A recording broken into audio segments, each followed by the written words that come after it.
আমি ভুগতেছি যে আমার কিরকম লাগে। প্রতিটা রাত্র আমরা ঘুমাইতে পারি না। এরকম একটি ক্লাস 7-এ পড়া একটা বাচ্চা, ছোট্ট বাচ্চা, তার মাথায় এভাবে গুলি করে এদিকে বের করে দিচ্ছে। এটা কি রায় দিল? এটা এতটা দিন আমরা নিজেদের যে বিচারটা চাওয়ার জন্য দাঁড়ে দাঁড়ে ঘুরে এই পর্যায়ে আসছি। আজকের এই রাত শোনার পরে আজকে মনে হয় না যে ওর মা আজকে আসতে পারে না।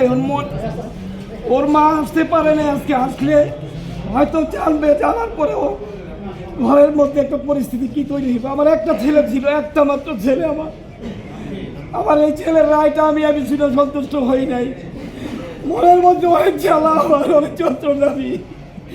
আমি ভুগতেছি যে আমার কিরকম লাগে। প্রতিটা রাত্র আমরা ঘুমাইতে পারি না।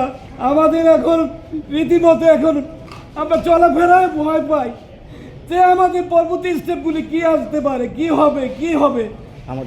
আমাদের জানের কোনো নিরাপত্তা নাই। কেউ আমাদের এই ব্যাপারে কোনো সহযোগিতা করতেছে না। যেই শহীদ পরিবারগুলি রাস্তাঘাটে চলাফেরা করে, কোন দিন কোন একটা অ্যাক্সিডেন্ট হয়ে যায়। আমি সেদিনকেও তাজুল ইসলাম স্যারের কাছে বলছি, স্যার আমাদের প্রোটেক্টের জন্য কিছু দেন স্যার। আপনারা তো একজন গানম্যান সাথে রাখেন, 2 জন গানম্যান রাখেন, কিন্তু শহীদ পরিবারের নিরাপত্তা কোথায়?